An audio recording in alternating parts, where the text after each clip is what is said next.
Demo के हवाले से और कोर्स के हवाले से भी। हमारी जो कंपनी है इसका नाम एआई बाय टेक है, और हम लगभग 2 साल से आर्टिफिशियल इंटेलिजेंस में काम कर रहे हैं। हमारे डिफरेंट टाइप के प्रोजेक्ट्स हैं जो हमारी वेबसाइट पे मेंशन है। मेरे साथ इस वक्त मेरी टीम के मेंबर जो इस वक्त मेरे साथ हैं और डेमो भी मेरे साथ देंगे, उनका नाम अरहम है। ये जनरेटिव एआई के इंजीनियर भी हैं, और ये मेरे साथ होते हैं, मेरे साथ काम करते हैं। हम हम सिर्फ टेक्नोलॉजी को बिल्ड नहीं करते, बल्कि हम फ्यूचर को शेप कर रहे हैं। तो हम उस गैप को कम करने की कोशिश कर रहे हैं जो बाहर की टेक्नो पाकिस्तान से बाहर जो टेक्नोलॉजी है, और हमारे अंदर जो भी कमियां हैं उनको हम एक अलाइन करने की कोशिश कर रहे हैं कि हम टेक्नोलॉजिकली अपने आप को हायर लेवल पे ले जा सके और हम compete कर सकें बाहर से। अब जहाँ पे भी एआई का काम बहुत अच्छे तरीके से हो रहा है, तो इनमें top of the list US है, यूके है, जर्मनी है, और एंड सो ऑन इस तरह की। अब तो चाइना में भी काफी ज्यादा, बल्कि चाइना से ही लोग ज्यादातर जाके यूएस में काम कर रहे होते हैं। ओके। अब थोड़ी सी चीजें जिनके बारे में हम बात कर सकते हैं कि जो मिसालें हमारे आसपास बहुत कॉमनली मौजूद हैं, उनमें हमारे पास सिरी है, एलेक्सा है। एलेक्सा को हमने एक्सप्लोर पाकिस्तान के घरों में ज्यादा नहीं किया, लेकिन हमने मूवीज में जरूर देखा है एलेक्सा किस तरीके से काम कर रही होती है। जो लिटिल हाउस होल्ड वर्क्स होते हैं, दरवाजा बंद कर दो, दरवाजा खोल दो, चूल्हा जला दो, बंद कर दो, लाइट्स ऑन ऑफ, फ्रिज और के फंक्शंस को कंट्रोल करना है, सो ऑन। दूसरी मिसाल जो हम देखते हैं, जो हम खुद भी देख सकते हैं, कि अगर हम अपने गूगल असिस्टेंट को यूज कर रहे हैं, वो एक बहुत एवरीडे एग्जाम्पल हमारे पास मौजूद है।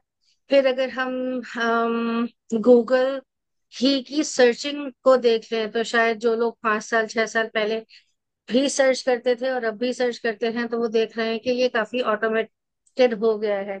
पहले गूगल हमें इस तरह से ऑप्शंस नहीं दे रहा होता था, जैसे अब ऑप्शंस दे रहा होता है कि हम दो चीजें लिखते हैं वो बता देता है। और दूसरी चीज वो ये भी देख रहा होता है कि आपकी पहले की सर्च हिस्ट्री क्या है।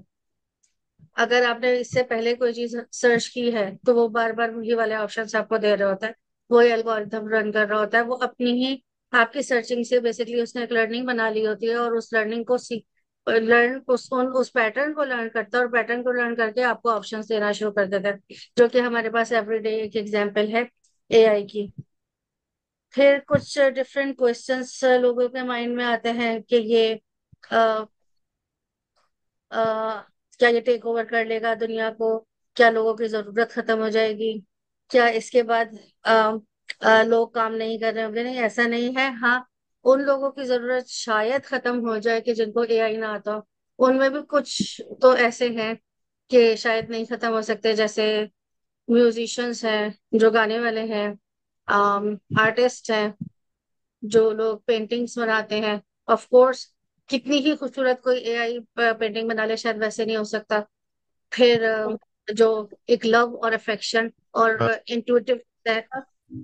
Yes, sir. अब Okay. please, Willpower. अगर अगर Vamos. क्वेश्चन नहीं है तो Okay. इधर लाड़ खाने वाले मेरे चंपा पास से ऑप्शन नहीं आ रहा है। और हम म्यूट कर दो अभी, जब क्वेश्चन होगा तो फिर हम अनम्यूट कर देंगे।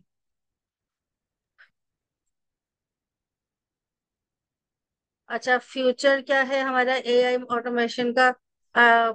फ्यूचर ये है जनाब के जो हमारे एयरप्लेन्स हैं उनसे लेकर पान की शॉप्स तक हर जगह एआई लगने वाली है।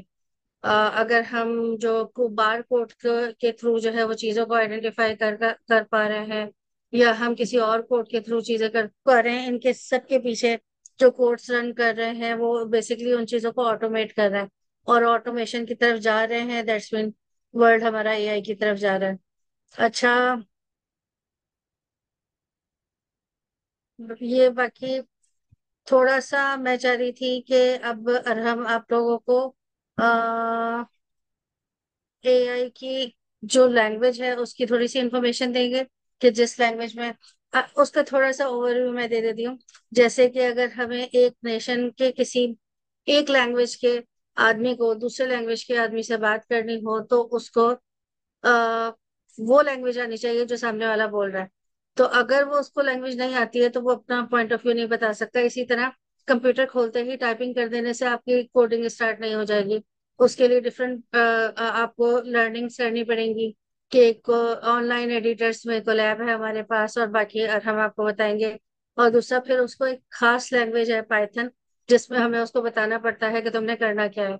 तो उसका अगर हम ये कहें कि अगर हमें उसकी ABCD सीखनी है तो उसकी ABCD हम सीखेंगे, जिसको हम फ्लुएंट करेंगे अगले कुछ महीनों में। तो पाइथन के बारे में थोड़ी सी इंफॉर्मेशन अब आपको अरहम देंगे। अरहम, मैं स्टॉप कर रही हूँ, शेयरिंग स्टॉप कर रही हूँ। Okay ma'am, thank you. एक हैंड रेज हुआ है। जी भाई, आप अनम्यूट करके क्वेश्चन पूछ सकते हैं।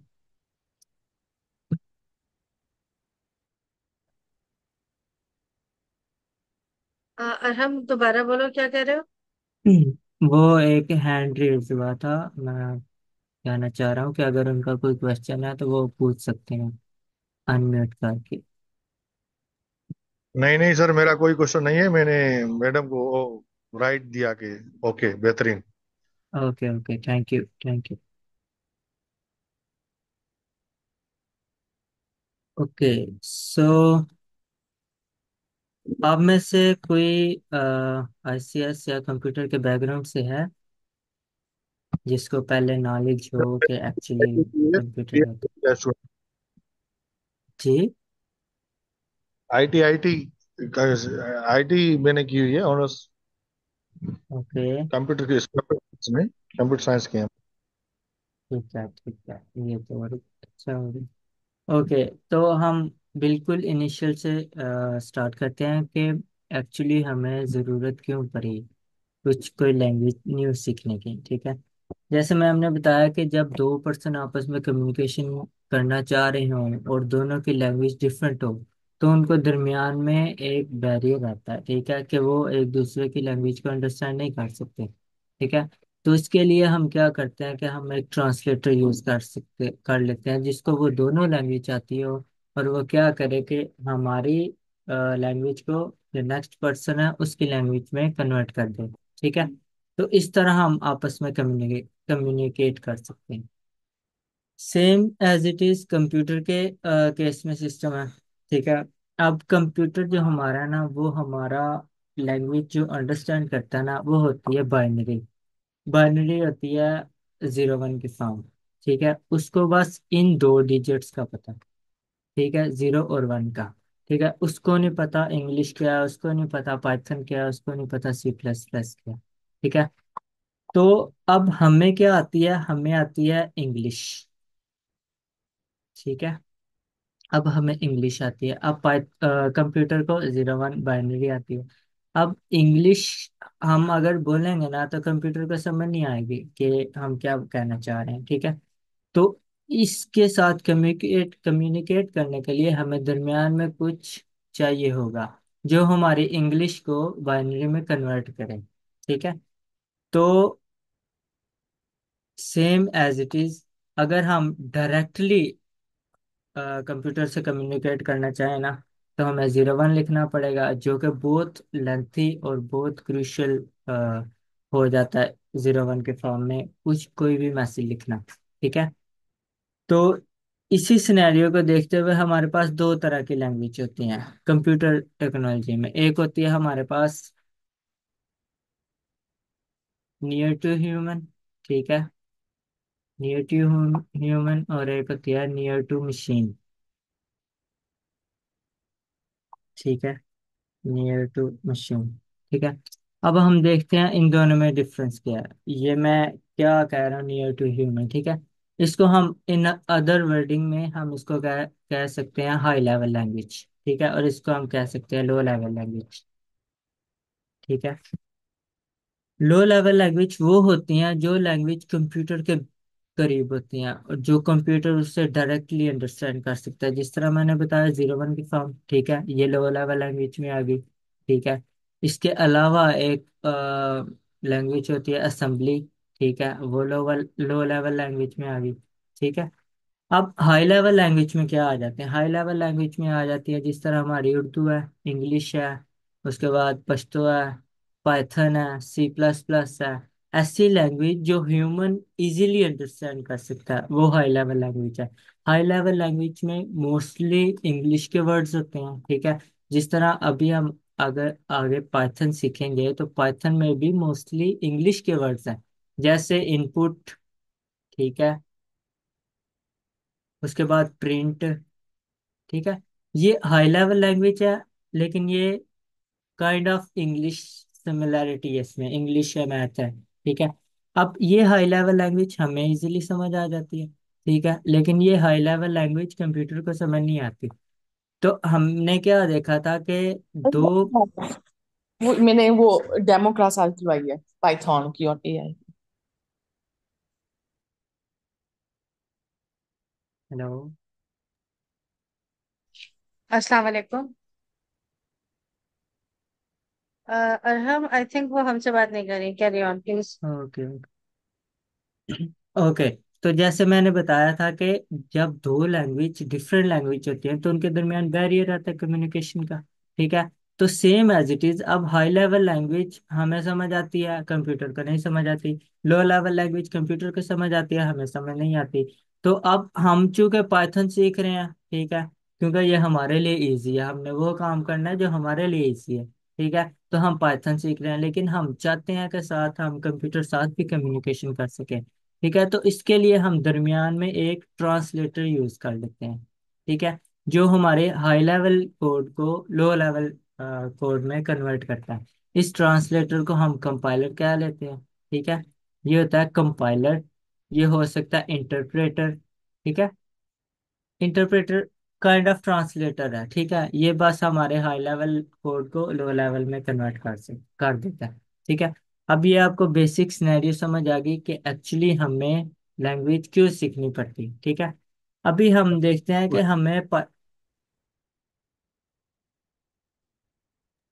अभी हम देखते हैं कि हमें पाइथन की ही क्यों जरूरत है। हम कोई और लैंग्वेज क्यों नहीं सीख सकते? जैसा कि अभी जी हैंड रेज हुआ है। अच्छा, देखें आप आप। जी जी। आपने high level language low level language के हिसाब से आपने बताया। जी ये जी। जो ये जीरो और ये तो न्यूमेरिकल लैंग्वेज है जो कन्वर्ट जी जी। करता है, जो हम कोई भी कमांड देते हाँ जी। हैं इनपुट थ्रू, कीबोर्ड के हम्म। थ्रू, तो वो रीड करता है, वो अपने न्यूमेरिकल वो कोड में कन्वर्ट करके वो उसके कोड जी। होते हैं, वो उसी कोड हम्म। कोडों के हिसाब से वो जी मशीन समझती है कि ये कोडिंग दे रहा है, ये मुझसे क्या पूछना चाहता है, या कि कोई राइट करना चाहता है, या कुछ करंट निकालना चाहता है, सिर्फ न्यूमेरिकल हिसाब के से जी जी। जाएंगी। इसमें जी जी। हाई और लो के हिसाब से जो आपने बात की, आपने हम्म। हाई लो तो दूसरी लैंग्वेज जो है, लैंग्वेज तो है, सी है, C++ है, जावा है, अभी तो बहुत सारी हम्म। लैंग्वेज आ गई हैं, सब भी बने हुए हैं, वो तो सही बात। एग्जैक्टली। पर ये जो हाई और लो है, ये थोड़ा क्लियर ज्यादा करें, हमें क्लियर क्लियर नहीं हो रहा कि हाई कैसे मैं लो कैसे। मैं बताता हूँ। सिंपल सा सिनेरियो है कि हाई लेवल लैंग्वेज ऐसी लैंग्वेज होती है जो हम इजीली अंडरस्टैंड कर सकते हैं। ठीक है। सिंपल सा एक एक पॉइंट। ठीक है। लो लेवल लैंग्वेज होती हैं जो हम हमें समझ नहीं आती। ठीक है। अगर फॉर एग्जांपल लेट्स सपोज मैं लिखता हूँ इधर 0 0 0 और 1। ठीक है। अब ये एक रिप्रेजेंटेशन है बाइनरी में। आपका आईटी से लिंक है बैकग्राउंड। हमने मैथ पढ़ी होगी। मैथ में होता है कि हमारे पास बाइनरी फॉर्म होती है, हेक्सा फॉर्म होती है, डेसिमल फॉर्म होती है। ठीक है। ये डिफरेंट फॉर्म्स होते हैं जो जिसमें हम कन्वर्जन करते हैं। ठीक है। ये मैथ में भी होती है और कंप्यूटर में भी होती है। और यही फंडामेंटल है हमारे कंप्यूटर के बेसिक स्ट्रक्चर का। ठीक है। अब अगर मैं ये डेसिमल देखो ये। जी जी। जी, डेसिमल नंबरिंग के हिसाब से बायो होती है, वाई होती है, डेसिमल होते हाँ हैं, एक जी पॉइंट जी। के हिसाब से जी जी, हमने पढ़ा है ये, आप थोड़ा कंटिन्यू करें। और हाँ ये जो आप लो लेवल का हिसाब दिया, कहा ना, ये थोड़ा इसकी इसके लिए आपसे कह रहे हैं कि ये थोड़ा क्लियर करें, मैं क्लियर इससे करता हूँ, और मैं क्लियर काम। ओके अच्छा, मैं यहाँ क्लियर पर मैं करता हूँ। थोड़ा सा कुछ ऐड करती हूँ। अरहम ने जो अभी तक जो डिस्क्राइब किया, अगर हम इसको 3 से 4 मिनट और देंगे ना, तो ये जो ये वाला जो कॉन्सेप्ट है पूरा अच्छे से समझ में आ जाएगा। जैसे इसकी बात कंप्लीट होगी, और अगर नहीं समझ में आएगा तो फिर हम इसको दोबारा समझेंगे। अरहम, कंटिन्यू करो। ओके ओके, लेट्स सपोज के हमारी जो लो लेवल लैंग्वेज है ना, ठीक है, ये कंप्यूटर को अच्छे से समझ आती है, और ये हाई लेवल लैंग्वेज ह्यूमन को अच्छे से समझ आती है। ठीक है, सिंपल। अब लो लेवल लैंग्वेज हमें इजीली समझ क्यों नहीं आती? लेट्स सपोज कि हम अगर एक को रिप्रेजेंट करते हैं ना, ठीक है, तो 8 की हमारे पास कन्वर्जन अगर हम 4 डेसिमल में करें तो हमारे पास आती है 0 0 0 1। लेट्स सपोज, ठीक है, अभी मैं एग्जैक्टली कन्वर्जन करके नहीं दिखाऊंगा, वो लेंथी हो जाएगी। ठीक है, लेट्स सपोज के 2 अगर हम लिखते हैं, ठीक है, तो 2 हमारे पास आता है 0 0 1 1।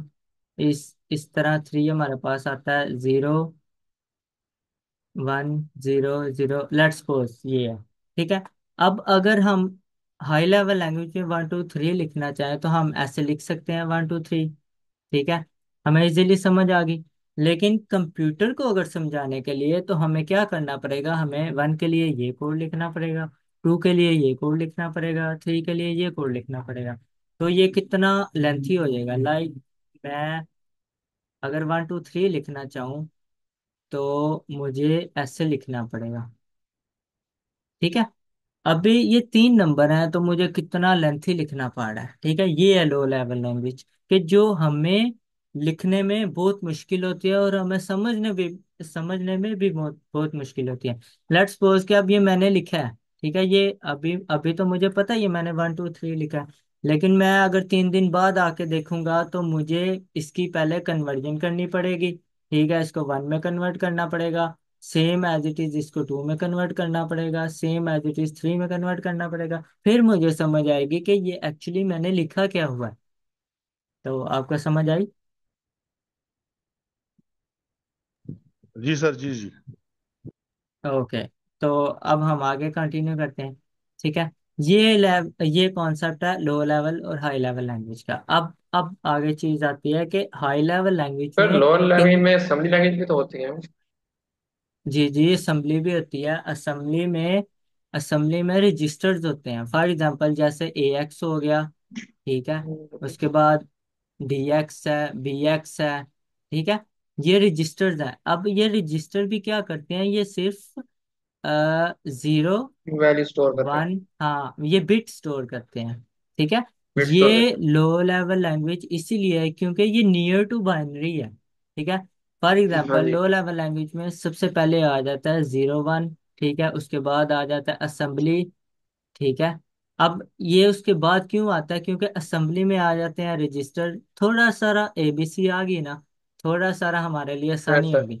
ठीक है, इस तरह जिस तरह हम लो से हाई की तरफ जाते जाएंगे हमारे लिए इजी होता जाएगा, और कंप्यूटर के लिए कंप्यूटर के मुश्किल। लिए मुश्किल होता जाएगा। सिंपल। मुश्किल।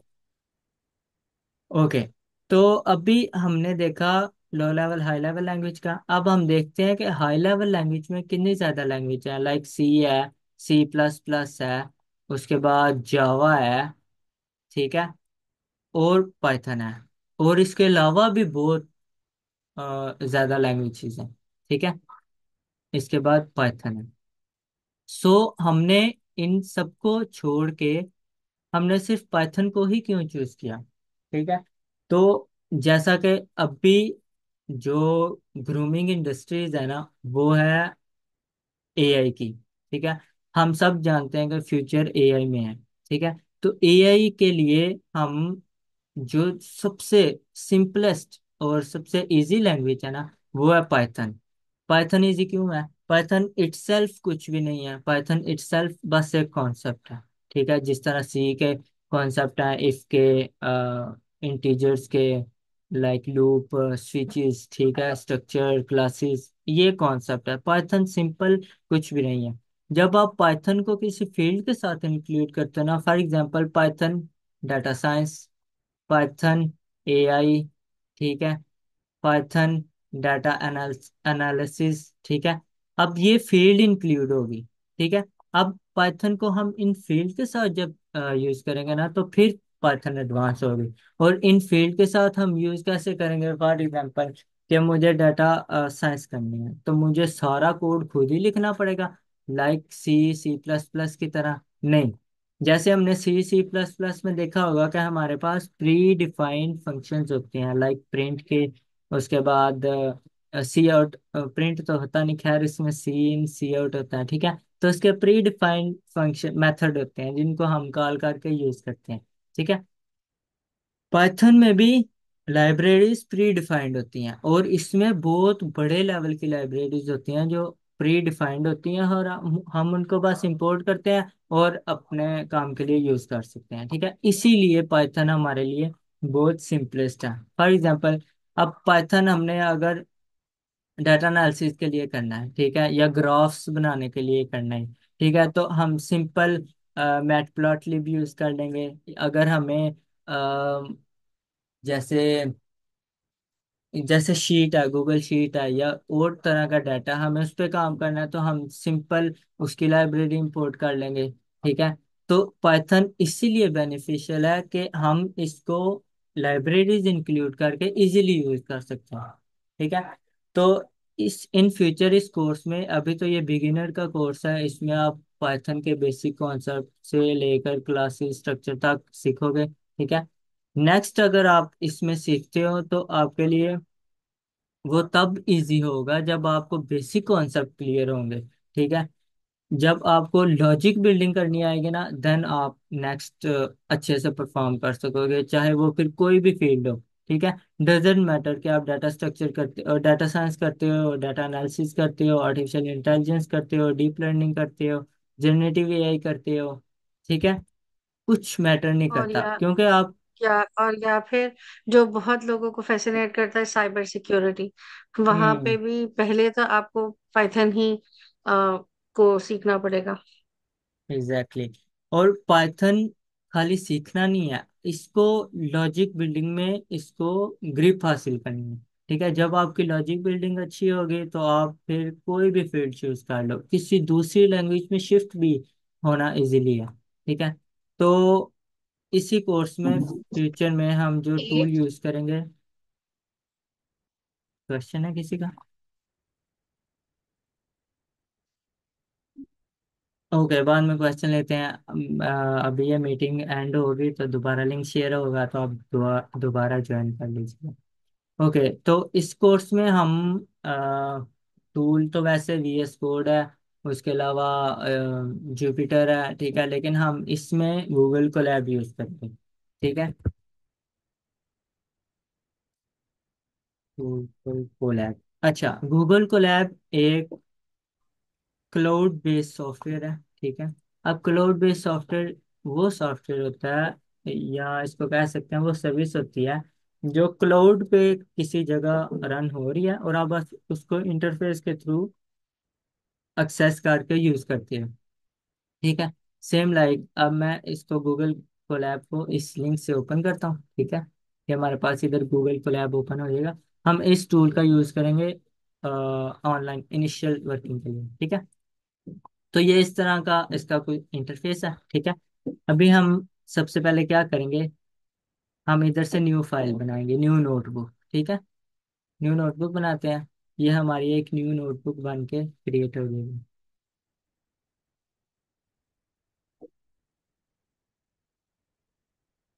ओके, तो ये हमारी नोटबुक आ गई।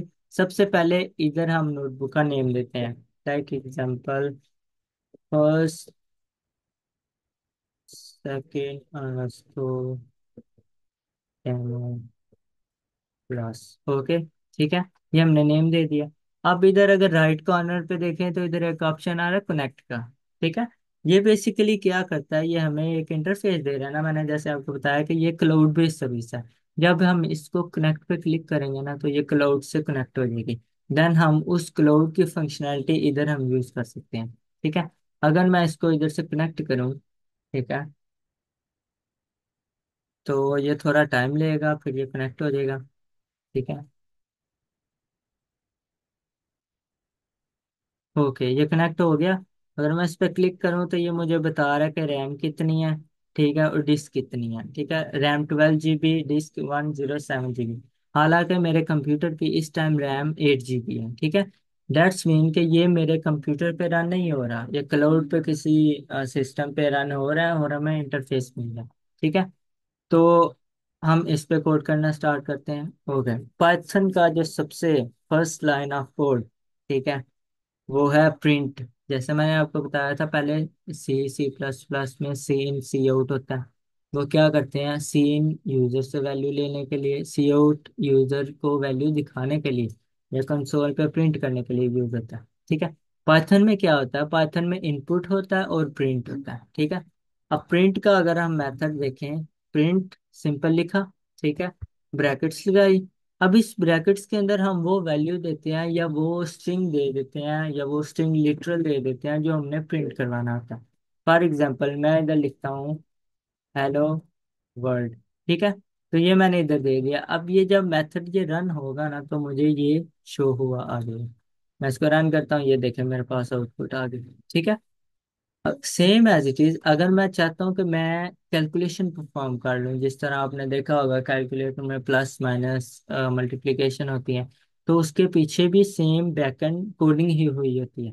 ठीक है, फॉर एग्जाम्पल अगर मैं इधर प्रिंट लिखता हूँ और मैं लिखता हूँ 5+4, ठीक है, और मैं इस बटन पे क्लिक करके मैं इसको रन करता हूँ, तो ये मेरे पास रिजल्ट आ गया 9। ठीक है, इट्स मीन्स कि इसने कैलकुलेशन भी परफॉर्म कर दी। ठीक है, सेम एज इट इज मैं एक और एग्जांपल लेता हूँ, लाइक प्रिंट, और मैं करता हूँ 9-7। ठीक है, तो मैं इसको इधर से रन करता हूँ तो मेरे पास 2 आंसर आ गया। इट्स मीन्स के ये कैलकुलेशन अच्छे से परफॉर्म कर रहा है। ठीक है, अभी अभी इधर एक नेक्स्ट कॉन्सेप्ट आता है कि अगर मैं इस 9 को यूज करना चाहूँ तो मैं इस 9 को कैसे यूज करूंगा। ठीक है, क्योंकि ये 9 तो मैंने बस प्रिंट कर लिया। ठीक है, अब ये 9 इधर प्रिंट हो गया लेकिन मेरे पास कोई चीज नहीं है, मैं इस 9 को कैसे यूज करूँ। या तो मैं ऐसे यूज कर सकता हूँ कि मैं अगेन प्रिंट करूँ और इधर मैं 9 लिख दूँ। ठीक है, या तो मैसेज यूज कर सकता हूँ, लेकिन मैं चाहता हूँ फॉर एग्जाम्पल अगर इधर हजारों के हिसाब से वैल्यू होती, 1000 डिजिट्स होते, तो मैं क्या बारी बारी 1000 डिजिट्स ऐसे लिखता। ठीक है, तो it's kind of tricky thing. ठीक है, तो हम क्या करते हैं, हम इसकी जगह हम एक वेरिएबल ले लेते हैं। फॉर एग्जाम्पल मैं अभी एक्सप्लेन करता हूँ वेरिएबल होता है क्या। लाइक मैंने वेरिएबल ले लिया, अब इसके अंदर मैं कुछ वैल्यू रख लेता हूँ, लाइक मैंने 99999 ये वैल्यू रख ली। अब मुझे ये वैल्यू लिखनी नहीं पड़ेगी इधर बार बार 9999।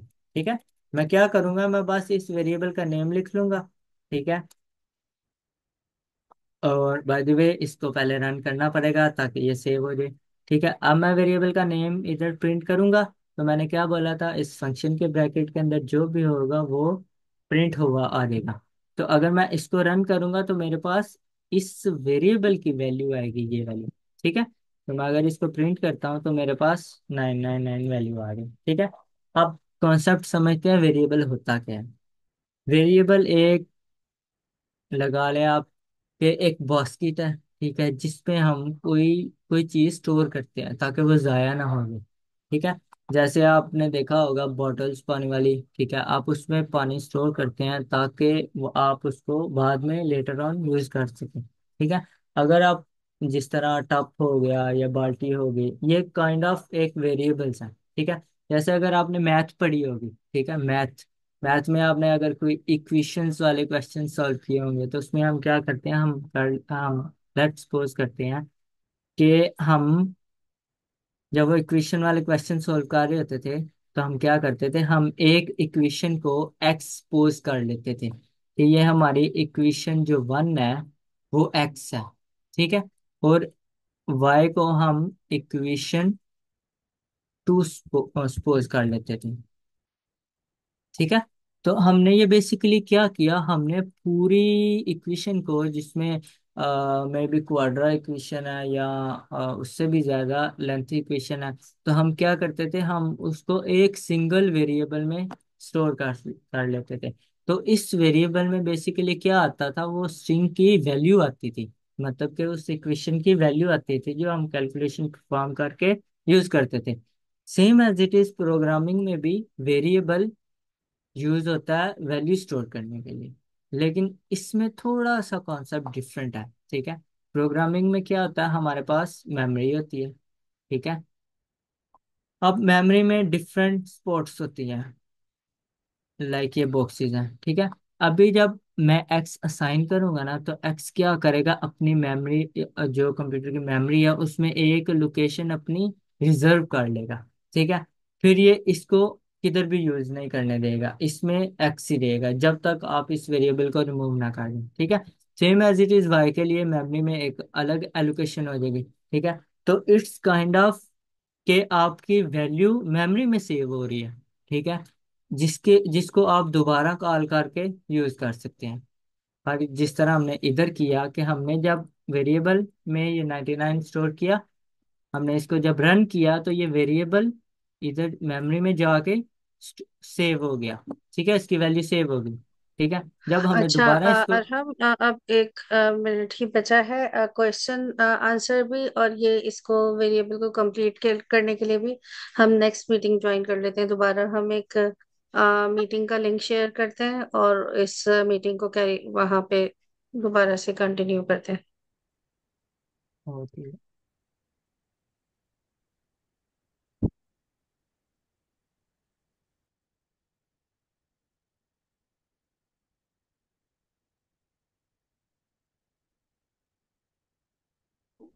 ओके, जब तक एंड नहीं आती तब तक देखते हैं। ठीक है, अच्छा, जैसे वेरिएबल वन मेमोरी में स्टोर हो गया, मेमोरी में इसने लोकेशन एलोकेट कर ली। ठीक है, अब दूसरी लाइन पे हमने क्या किया, हमने इस वेरिएबल को कॉल किया। बेसिकली हमने बोला कि मेमोरी में जाओ, जिधर वेरिएबल वन पड़ा हुआ है जाके उसकी वैल्यू ले आओ। तो स्प्रिंट फंक्शन ने क्या किया, ये मेमोरी में गया। ठीक है, इसने देखा कि मेमोरी में किस जगह पे वेरिएबल वन पड़ा हुआ है। ठीक है, तो इसने ऐसे सर्च किया, हम इसको इधर वेरिएबल वन मिला। ठीक है, तो इसने क्या किया, इस वेरिएबल की वैल्यू पिक की। ठीक है, और इधर आके प्रिंट कर दी। ठीक है, तो सेम ये फीचर काम करता है वेरिएबल